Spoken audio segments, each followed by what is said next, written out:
Chapter 46. Everything Raven and I had said, everything we had promised each other, simply suspended itself between us. Telling him was supposed to make it easier. So why didn't it? Why couldn't I think?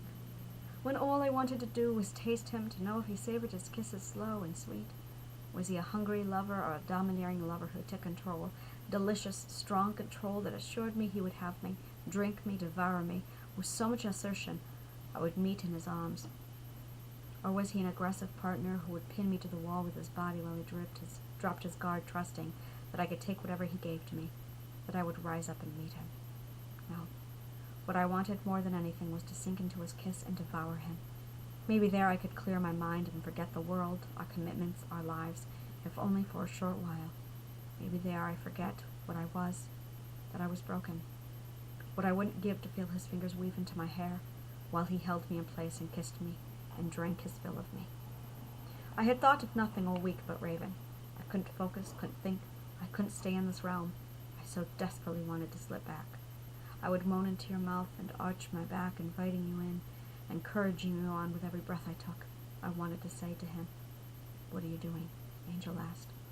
Ian stood to the right of me, awaiting my answer. "It's Nick all over again," Angel said. She wasn't wrong. Or was she? I wasn't sure. What was I doing? Was I just repeating behavior from 3 years ago? Were my feelings legitimate? Was I strapped to the bomb all over again? I threw that out right away. I was in control. I was certain of that. I could control. This was the same thing. But why was I pushing everything away? My children? Hosea? This world? Elizabeth! I came to and looked across the table at the faces of my children while they ate dinner. I wasn't eating. I never ate. I looked at Hosea, but Ireland came back to me, and I felt the wind wash over me. I breathed deep. Elizabeth! I was seated again at the dinner table. Hosea was there. "Children, go to your room," he said. I watched my babes obediently scramble away. I gazed out the window.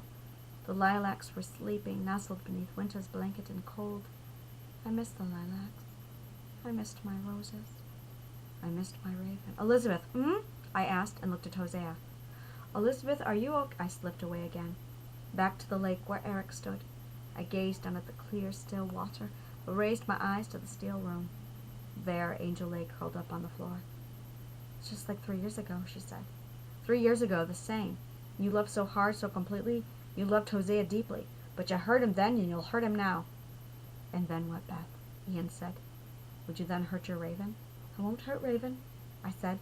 "I won't if you leave Hosea and go with your Raven. You know just what would happen," Angel said.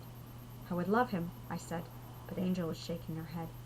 I looked to Eric standing in his silence, and Ian with that hardened look that confirmed he too knew the truth. "You'd leave Raven like you always do," Angel said, "like the black widow you are who leaves behind a trail of broken hearts." "I don't want to," I said. "I'm tired of hurting people. I hurt Hosea already once before. I don't want to hurt Hosea. I didn't mean to. I cannot hurt Raven." "And yet you will," Angel said. "You always do." "I don't want to hurt them," I said. "I don't ever want to hurt anyone ever again." "But you will," Ian said. "You will," Angel said. "You always will. You know what this means, don't you?" I spun around to Eric's voice, Eric who never spoke. I knew the answer before I spoke it. "I can't be with anyone," I muttered.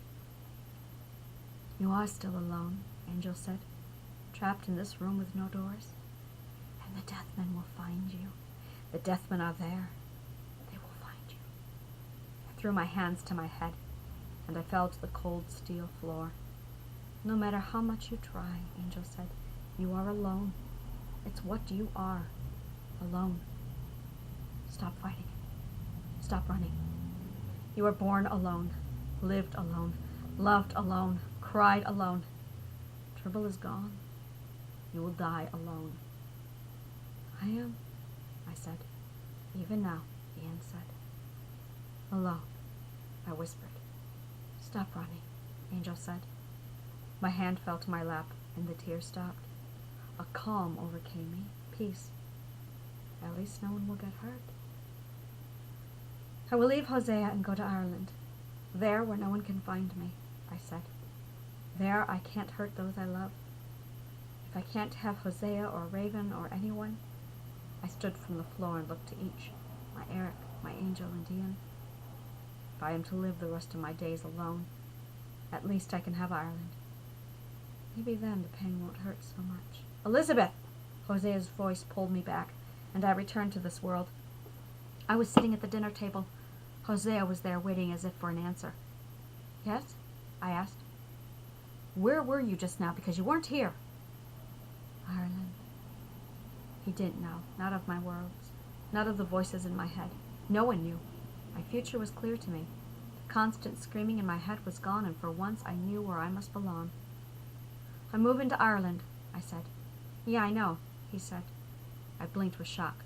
How do you mean you know? I only just decided, I said. He shrugged like I had simply repeated the same drum news I've been spouting for 30 years. You've talked about nothing else your whole life, and when you said you'd go, you also said you'd never leave. Oh, I thought for a bit. Well, I'm going. I stood from the dining table to make my way back upstairs to my room. Are you sure this is what you want? He asked. I stopped at the kitchen door and turned back to him. Will this make you happy? He asked. Without a word, I went back to my room and did only what I knew how. I began to write. Who am I?